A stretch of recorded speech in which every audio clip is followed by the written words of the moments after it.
Daily. Taste the Daily. తిరుమలలో వైకుంఠ ద్వార దర్శనాలు నేటి అర్ధరాత్రితో ముగియనున్నాయి. 9 రోజులుగా జరుగుతున్న ఈ తంతులో లక్షలాది మంది భక్తులు వైకుంఠ ద్వార దర్శనానికి వచ్చారు.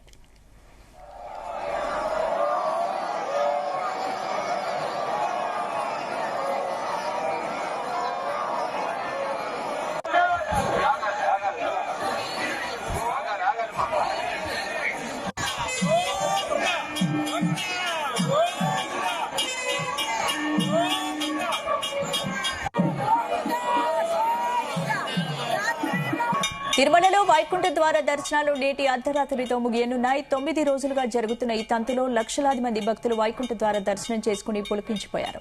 ఈ రోజు అర్ధరాత్రి 12 గంటల సమయంలో వైకుంఠ ద్వారాలను మూసివేయనున్నట్టు టీటీడీ అధికారులు అధికారికంగా ప్రకటించారు. ఆ తర్వాత సాధారణ దర్శన విధానం అమల్లోకి వస్తుందని స్పష్టం చేశారు.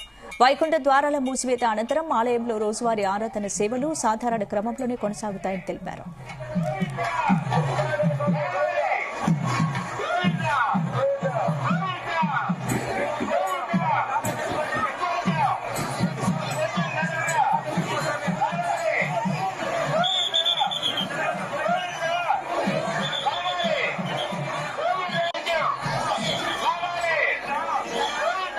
గత ఏడాది డిసెంబర్ 20వ తేదీ నుండి వైకుంఠ ద్వారాలు తెరుచుకున్నాయి.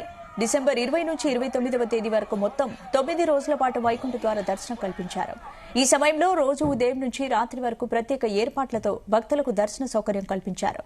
ఈ 9 రోజుల్లో 7 లక్షల మందికి పైగా వైకుంఠ ద్వార దర్శనం చేసుకున్నారని వివరించారు. ఈ ఏడాది రికార్డు స్థాయిలో దర్శనాలు కొనసాగాయని వెల్లడించారు.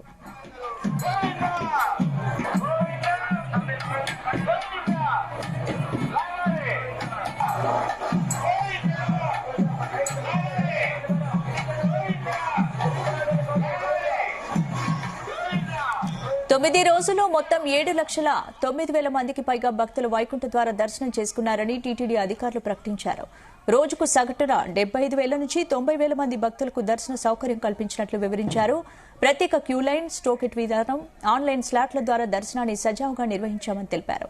ఇక భక్తుల సంఖ్య భారీగా ఉన్నప్పటికీ ఎటువంటి అవాంఛనీయ ఘటనలు చోటు చేసుకోకుండా ప్రత్యేక ఏర్పాట్లు చేశామని వెల్లడించారు.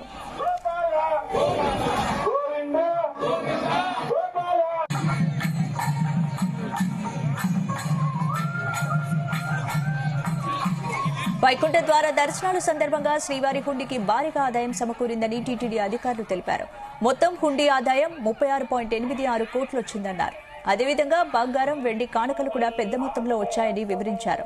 భక్తులు మొక్కులు, వస్తు కానుకల రూపంలో శ్రీవారికి విశేషంగా సమర్పించారని తెలిపారు. ఈ ఆదాయాన్ని తిరుమల అభివృద్ధి, అన్నదానం, గోశాల, విద్య, వైద్య సేవలకు వినియోగిస్తామని టీటీడీ అధికారులు తెలిపారు. తాగునీరు, అన్నప్రసాద కేంద్రాలు, వైద్య శిబిరాలు ఏర్పాటు చేశామని పేర్కొన్నారు. సీనియర్ సిటిజన్స్, దివ్యాంగులకు ప్రత్యేక దర్శనం కల్పించినట్లు వెల్లడించారు.